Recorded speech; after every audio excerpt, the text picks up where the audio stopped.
Hello welcome back. ചോറിനോടൊപ്പമൊക്കെ കഴിക്കാൻ പറ്റുന്ന ഒരു തോരൻ്റെ റെസിപ്പിയാണ് ഇന്ന് കാണിക്കാൻ പോണത്. അപ്പോൾ തുടക്കക്കാർക്കൊക്കെ ഉറപ്പായിട്ടും ഇത് ഉണ്ടാക്കാൻ പറ്റും. അപ്പോൾ നമുക്ക് വീഡിയോയിലേക്ക് പോകും. അതിൻ്റെ ഇൻഗ്രീഡിയൻസ് ഒക്കെ എന്തൊക്കെയാണെന്നൊക്കെ നോക്കാം.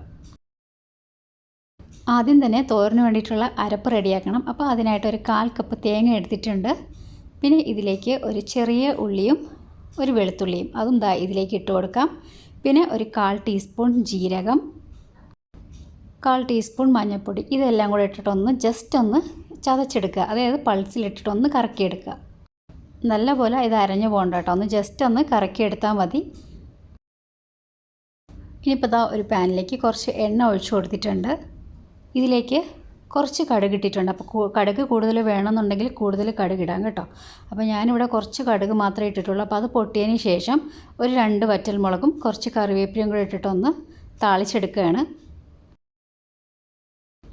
ഇനിയിപ്പോൾ നമുക്ക് ഇതിലേക്ക് മെയിനായിട്ട് വേണ്ട ബീൻസും ക്യാരറ്റുമാണ്. അപ്പോൾ അത് ഇതുപോലെ ഒന്ന് ചെറുതായിട്ട് അരിഞ്ഞിട്ടുണ്ട്. അപ്പോൾ ഇത് രണ്ടും ഒരുമിച്ചിട്ടാണ് വേവിക്കുന്നത്. സെപ്പറേറ്റ് ഇട്ട് വേവിക്കേണ്ട ആവശ്യമില്ല, രണ്ടും ഒരുമിച്ചിട്ട് തന്നെ നമുക്കിത് വേവിച്ചെടുക്കാം. ഇനി ഇതിലേക്കൊരു 1/4 കപ്പ് വെള്ളവും കൂടെ ഒഴിച്ചു കൊടുത്തിട്ടുണ്ട്. കുറച്ച് വെള്ളം ഒഴിച്ചു കൊടുത്താൽ മതി, കൂടുതൽ വെള്ളം ഒഴിക്കേണ്ട ആവശ്യമില്ല. ഇനിയിപ്പോൾ ഇതിലേക്ക് ആവശ്യത്തിന് ഉപ്പിട്ട് കൊടുക്കുക. അതോടൊപ്പം തന്നെ നമ്മൾ നേരത്തെ അരച്ച് വെച്ച അരപ്പില്ലേ, അതും കൂടെ ഇതിലേക്ക് ഇട്ട് കൊടുക്കാം. ഇനി ഇതൊന്ന് നല്ലപോലെ ഒന്ന് ഇളക്കി കൊടുക്കുക. അതായത് അരപ്പും ഉപ്പും ഒക്കെ ഒന്ന് എല്ലായിടത്തും ഒന്ന് ആവുന്ന വരെ തന്നെ നല്ലപോലെ ഒന്ന് ഇളക്കി കൊടുക്കുക. നല്ലപോലെ മിക്സ് ചെയ്തതിന് ശേഷം ഒരു 5-10 മിനിറ്റ് ഇത് അടച്ച് വെച്ച് നമുക്കിതൊന്ന് വേവിച്ചെടുക്കാം.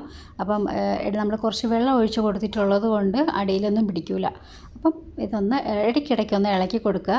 അപ്പോൾ ഇതൊരു 10 മിനിറ്റ് കഴിഞ്ഞിട്ടുണ്ട്. നമ്മൾ തോരൻ ഒന്ന് ഏകദേശം വെന്ത് വന്നിട്ടുണ്ട്. അപ്പോൾ ഇനിയിപ്പോൾ അടച്ചു വയ്ക്കേണ്ട ആവശ്യമില്ല. ഇനിയിപ്പോൾ അതിലുള്ള കുറച്ച് വെള്ളമൊക്കെ ഉണ്ടെങ്കിൽ അതൊന്ന് വറ്റിപ്പോട്ടെ. ഇനിയിപ്പോൾ ഇതിലേക്ക് കുറച്ച് ക്വാണ്ടിറ്റി കൂടുതൽ വേണം എന്നുണ്ടെങ്കിൽ ഒരു 2 മുട്ടയൊക്കെ നമുക്ക് ഇതിലേക്കൊന്ന് ചിക്കിയൊക്കെ ഇടാം. അപ്പോൾ അതും ഒരു ടേസ്റ്റ് തന്നെയാണ്. അങ്ങനെ എളുപ്പത്തിൽ നല്ലൊരു മിക്സഡ് തോരൻ റെഡിയായിട്ടുണ്ട്. അപ്പം ട്രൈ ചെയ്തിട്ടില്ലാത്തവരാണെങ്കിൽ ഒന്ന് ട്രൈ ചെയ്ത് നോക്കണം. പിന്നെ നിങ്ങൾക്ക് എൻ്റെ വീഡിയോ ഇഷ്ടമായിട്ടുണ്ടെങ്കിൽ please like and subscribe. Thank you.